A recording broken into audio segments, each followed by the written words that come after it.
drejt një jete virtuale, janë këto disa shkaqe për shembull? Po unë mendoj që të rinjtë të reja shqiptarë sot, gjeneratat e reja veçanërisht kanë të tjera kërkesa për veten, në kuptimin që kanë kuptuar se po të sigurojnë një kontratë pune, jashtë mund të jetojnë më mirë, kanë kuptuar që me gjuhët të huaja që mësojnë, mund përvetsojnë pra gjuhët të huaja dhe po ashtu mund të sigurojnë një kontratë pune diku jashtë, kanë kuptuar se teknologjia është një botë shumë, të ofron një botë shumë të madhe ku ata mund të qasen më me lehtësi se sa gjeneratat e prindërve të tyre, natyrisht. Dhe po ashtu mendoj se edhe në koncept ka ndryshuar botë kuptimi për jetën, do me thënë të rinjtë të reja shqiptare kanë kuptuar që koha vrapon, mosha ecën me shpejtësi dhe jeta është vetëm një, ndaj dhe ata përpiqen të kapin atë që është e mundur për mirëqenien e tyre individuale dhe familjare. Por është e vërtet që sot në përfshatrat tona djemt dhe ata që jetojnë aktualisht e kanë të vështirë të ndërtojnë një strehë familjare, kanë vështirë të martohen, kanë vështirë të sjellin jetë fëmijë, sepse dhe vetë vajzat nuk para preferojnë që të ndërtojnë jetën e tyre ose të martohen, pra jetën familjare në kushte të fshatit, ku siç e thatë edhe ju dhe unë bie dakord, mungojnë mjaft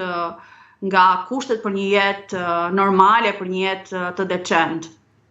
Zonja Binjaku, ka ndryshuar dhe themi dhe struktura e familjes, për shembull, jo fshatra, po këtu mund të ketë dhe qyteza që nuk kanë parë dasëm prej 2 apo 3 vitesh, apo nuk kanë dëgjuar zërin e një fëmije të lindë.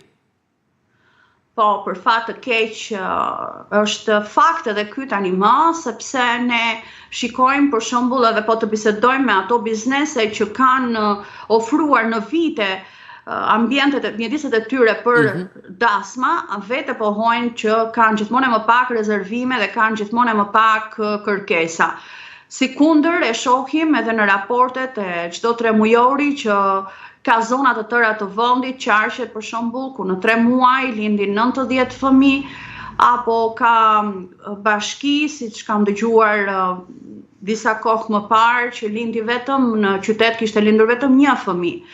Dhe kjo është natyrisht shumë shqetësuese për ne, sepse tregon që rënja është e vazhdueshme, është e shpejtë edhe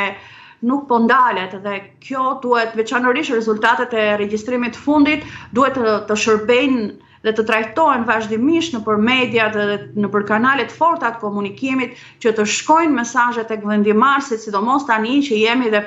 në prag të zgjedhjeve, duhet të shikojmë nga forcat politike programe që çfarë kanë planifikuar pra për të ndalur ose për t'i thënë